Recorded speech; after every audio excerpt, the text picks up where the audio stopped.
Hi, this is Eric Herman from CoolTunesForKids.com. I'm here with one of the greatest children's music performers in the greater Buffalo area, Mr. Glenn Colton. Great to see you, Glenn. Thank you, Eric. I appreciate the chance to speak with you. Yeah, it's great to be here. Glenn was one of my huge inspirations and influences when I got into doing kids music. So I wanted to ask, how did you get into doing kids music? How and why? Yeah. Years ago, I was in a band in high school and college and played many outdoor, indoor, adult venues. And by the time I was in my mid-20s, it got old, the hours, the smoke, the drunk hecklers storming the stage. And just for the goof, when I was graduating from college, I contacted my old elementary school and asked them if they'd like to have me do a show in exchange for a testimonial letter.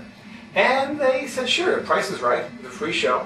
Didn't quite know what I was doing, but it was just a way to explore a new market, a new venue. I didn't really have any penchant for kids music at the time, I just thought it would be a new avenue. And I got the letter, show went okay. And then I took that letter, sent it out to many schools in the area, and I got another school, this time for a modest pay. And then I took that school and got a letter. So I had two letters. So I did the two letters, I sent it out to everyone, and 15 years later, I do about 300 shows a year. Glenn, a lot of your songs have messages to them, good messages like eating healthy, recycling, being nice to people.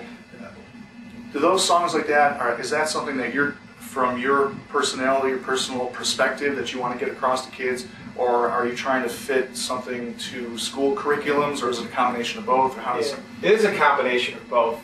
I went to school to be a teacher, and a lot of my friends are teachers, and when I was being schooled in teaching, I understood the structure of a lesson plan, and it seemed like a natural progression to create a show in the template that a teacher would structure a lesson. I mean, why reinvent the wheel, right? So, what was your question again? You answered it, thanks. Yeah. I'm always interested in how ideas come together, and how song ideas, and the writing process. And can you share a little bit about how that works for you, or some stories about how some of your songs came together? Sure, this actually ties out. I just remembered your first question. Okay. When I write a song, and as a colleague, a darn good one at that, you understand what will make or break a song in concert is what is the audience doing during your song.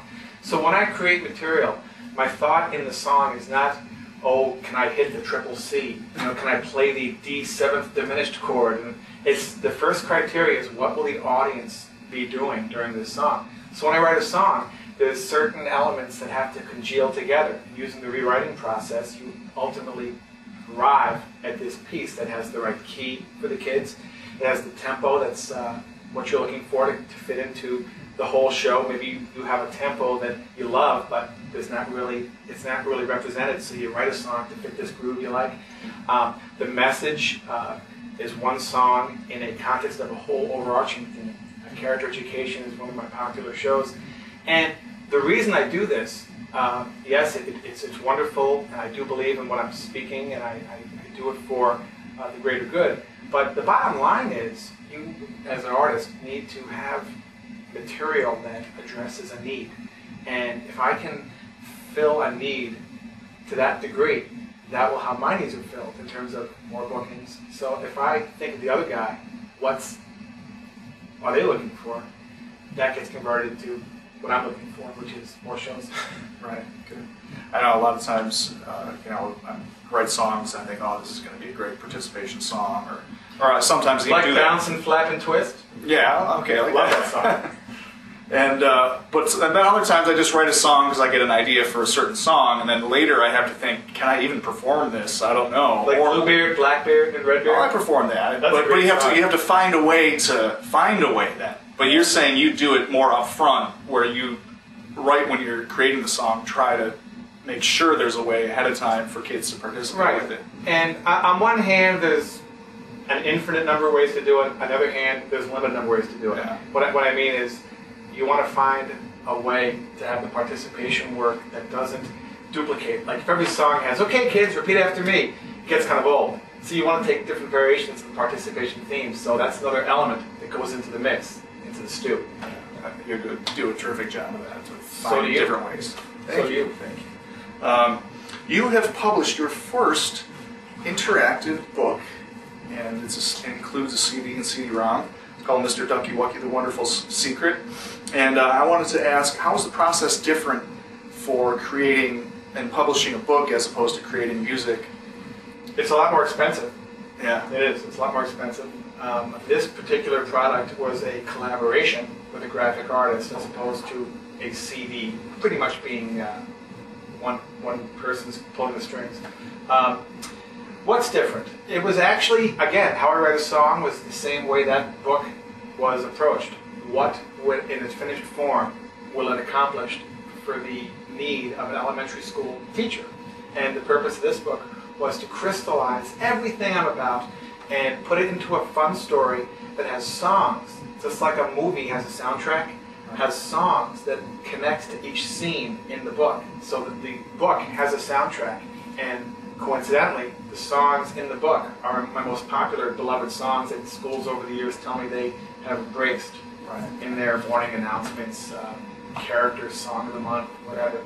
And ironically, Mr. Ducky Wucky, my hero, is a creation of a character which really, ironically, flies in the face of what I personally admire in kids' music, and that I don't really, like yourself, don't dumb it down for the kids. I don't really believe in just doing a song for the sake of just a goofy song. So I said, oh, well, I can do that. I'll just take 5 minutes, and I wrote a song called, I Can Do It. Here's Mr. Ducky Wucky.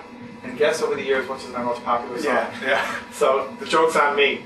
Yeah. In fact, I was going to mention, too, is one of the first times I ever saw you was at the Orchard Park Middle School. Did a show at the Orchard Park Middle School. Sixth graders. Sixth graders, and maybe seventh, or was it just sixth graders? Tough. Still, yeah, tough crowd.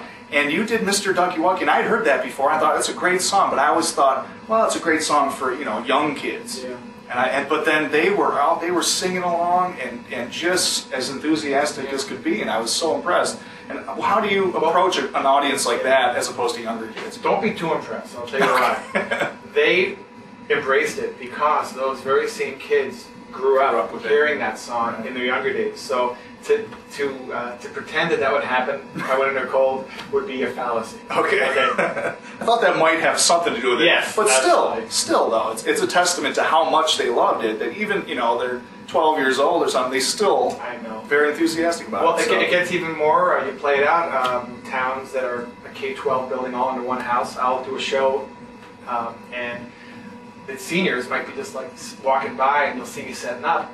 And they go, wait a minute, and when they were in kindergarten, right? Yeah. So they remember the song. So you've been doing it 15 years now, right? Full time was 93. So what is that? 93.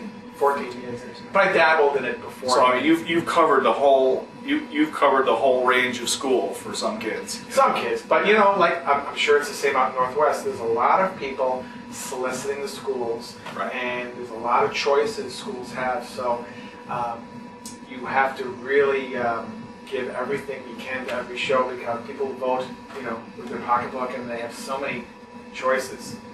You mentioned it in one of your earlier questions about the songs. Do they connect to some sort of beliefs or inward experiences? I actually find that I write about things that I'd like to be, and I find myself trying to live up to the words in the songs that I'm presenting to the kids.